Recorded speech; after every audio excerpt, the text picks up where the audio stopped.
Finne sa Gaeltacht Láir. Tásúlagan go mhaine sibh sult as an turas 10 kilometre ná 6 líne ar an líne seo an Wachúil. Welcome to Fintown Railway on the shores of Lough Finn in the middle of Donegal. I hope you enjoyed this 10 kilometre or 6 mile run along the lake. As Brian Friel described, as grand as any lake in Switzerlandor Minnesota. Earlier I mentioned the muckhu or black pig. What has a black pig got to do with the railway? Well, about 550 AD, Columcille prophesied that a black pig would run through the hills of Donegal, blowing smoke from its nose. This, we believe, was the steam train. In 1891, Balfour visited Donegal and received a great reception in Glenties, unlike other places, and promised them a railway line from Bhaile to Glenties, a distance of 26 miles at a cost of £250,000. Work began immediately. Men with their picks, shovels, donkeys and carts. Work done was first class, and especially the stone bridges. They worked from 7 in the morning to 6 in the evening at first, and later from 8 in the morning to 6, and had one break from 12:30 to 1, and drank your tea from a bottle in a sock to keep it warm, or if you worked near a house, you could get it warm there. By June the 3rd, 1895, all was ready for opening, and at 1 p.m. the first steam train landed in Fintown heading for Glenties. Thousands lined the roads, and all very excited, except the farmers who stopped ran to the top of the mountains. They were so scared. The whole Finn Valley area was now opened up to the outer world. You could go to Glenties, Bhaile, Derry, Belfast and even Dublin. Here in Fintown you had a station master and 4 porters, all kept very busy loading and unloading goods. It was particularly busy on the Harvest Fair Day in Glenties, the 12th of September, and every other fair day as well. Some of the steam engines on the line were Columcille, Drumbo, Lydia. The IRA were strong here in the 1920s and lifted the lines on numerous occasions, especially if there were British soldiers or black and tans on board, but there was no loss of life. Workers were afraid that they would lose their jobs. The line closed for a few months in 1921. By now, steam became very expensive, and diesel rail cars were built in the late 1920s. This diesel rail car, number 18, on loan from Foyle Valley in Derry, was built in 1940 and ran here for a few months in 1943. At the moment, there are 5 rail cars in the British Isles. This one in Fintown, 1 in Derry, 1 in Countae and 2 in the Isle of Man. In 1992, a local group got together here in Fintown to plan the reopening of the line. A line that was surveyed by Foyle Valley engineers, and they said everything was perfect. On the 3rd of June 1995, 100 years to the day after the first opening, Fintown Railway was reopened with 3 tram cars and a loco from Lord O'Neill in Northern Ireland. The opening was performed by Isabel McLoone, whose father was station master and had to emigrate to Scotland when the line closed in the late 40s. Brian Friel became our first president. Brian's mother hailed from Glenties. To quote Brian, "What will be on offer will be a unique railway journey along a lake as grand as any in Switzerlandor Minnesota. More than 20,000 people visit the railway each year. We've had good media coverage from Radio na Gaeltacht, Highland Radio, PG-CAR, CBC, RTE and UTV. Fintown Railway has been a great asset to the area. The parish of Fintown is a small part of the nGall parish, with a population of roughly 500 people. Gaelic is spoken here daily. We have 1 national school in the parish with 65 pupils, 1 secondary all-Irish school, College to Cuolu, named after Mick McGinley from Glenswilly. This year we've had an extension to the school at a cost of €3.2 million. Students come from all over the Gaeltacht Láir to the school. The population of the parish is increasing by degrees.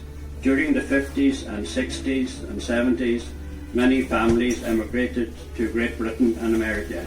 Young people are settling down and marrying in the area. Jobs are not too plentiful in the Gaeltacht Lard here, and a lot of them work in the towns such as Glenties, Dunlow, Bhaile and Letterkenny. The lake you see here is Lough Finn. Lough Finn is 3 miles long by a half a mile wide. It got its name from Finne, who was drowned here trying to save her scríbhneoir and álainn. In the lake there are dwarf char. There are only 2 lakes in Ireland with dwarf char, Lough Finn here and another lake in Kerry. The main road to Glenties runs parallel with the railway. Glenties is 9 miles away and was the first winner of the Tidy Towns in 1958. Every year they hold a festival, the nGall Festival, in honour of Patrick McGill, who became known as the Navy poet. The line has been extended by a half a mile to the head of the lake, and at the moment a community pitch is being developed there for all games, for all children. Earlier we mentioned St. Columcille. Columcille was born in Garton, which is the next parish. He prophesied many unusual things. We've already mentioned the black pig blowing steam from its nose. Secondly, he said that no salmon would enter Lough Finn. Thirdly, there would be a shop at every corner. Fourthly, that you would not know summer from winter. And last of all, that you would not know a man from a woman. Columcille died in 597 in Iona and is buried in Downpatrick along with St. Bridget and St. Patrick. I hope you enjoyed yourself on this 10-kilometre run. Thank you very much for coming. Tell your friends if you've enjoyed it, and if you didn't, stay very quiet, please. Gur baint le salt as an turas seo ar an bhocú nó ar an train, agus tá súlógan go bheici me seo gur ais arís go máil le Finne gan bhfuil gur mé.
Bye.